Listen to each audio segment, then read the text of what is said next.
Au XXe siècle, on a assisté à une nouvelle forme de guerre qui a opposé non seulement des États, mais effectivement des organisations criminelles.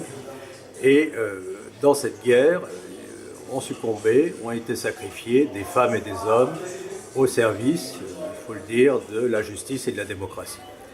Et il s'agissait, comme de la même façon que sur des monuments aux morts figure le nom de tous ceux qui ont combattu, qui sont morts, il est apparu une évidence, c'est qu'il fallait également honorer la mémoire des femmes et des hommes qui ont été assassinés dans leur lutte contre des organisations criminelles ou terroristes. Et c'est pour cela que l'on a songé à commémorer le décès. On a pris Giovanni Falcone, qui est un symbole de ce combat, assassiné le 23 mai 1992, et avec Laurent Hincker, nous avons songé à la création de ce prix pour justement, et chaque année, Laurent expliquera effectivement que l'on sélectionnera des personnes qui poursuivent son combat. Ce prix Falcone va être décerné tous les ans dans le cadre du Forum mondial de la démocratie qui se tient à Strasbourg à 3 catégories de personnes.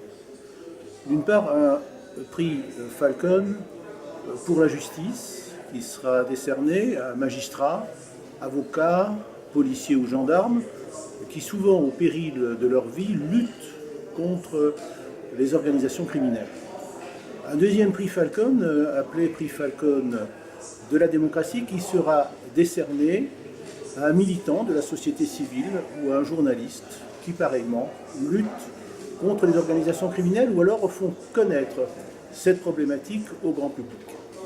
Enfin, un troisième prix Falcone que nous avons appelé le prix Falcone des droits de l'homme, qui sera décerné à un universitaire, à un enseignant, à un écrivain, qui alerte l'opinion publique sur ces problématiques. Ces prix Falcone sont en quelque sorte le fruit d'un choix fait par un jury qui change tous les ans, composé d'une quinzaine de personnes, choisies en fonction soit de leurs compétences, soit de leur légitimité, issues de toutes les catégories de la société et des 5 continents. Et c'est eux qui proposent ces prix et qui finalement sont proposés à la ville de Strasbourg pour que la ville de Strasbourg les décerne aux récipiendaires. L'année qui suit, les 3 récipiendaires font partie eux-mêmes du jury. Les jurys sont en quelque sorte composés de personnalités pour 3 années et se renouvellent régulièrement.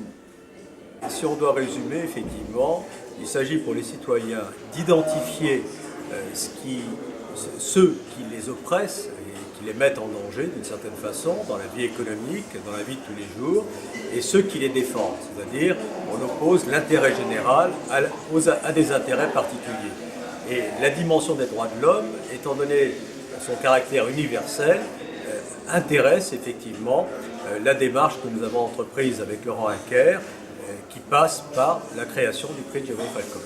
Ce qu'on appelle communément une crise financière n'est pas une crise financière, c'est une véritable guerre économique. Et cette guerre économique aujourd'hui met en jeu les États de droit qui fonctionnent de manière démocratique contre, j'allais dire, des organisations criminelles qui sont organisées quasiment comme des États mafieux. Et c'est dans cette guerre qu'effectivement le citoyen se doit de prendre conscience qu'il lui appartient aujourd'hui d'aller au combat comme dans une guerre, d'entrer en résistance dans le cadre de cette guerre, parce que la mondialisation ne pourra pas se faire sans régulation. Et qui dit régulation dit état de droit.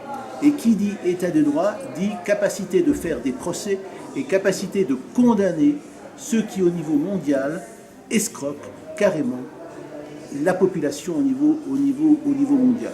C'est un véritable enjeu, non seulement pour la défense des états de droit, mais un véritable enjeu pour la défense de la démocratie.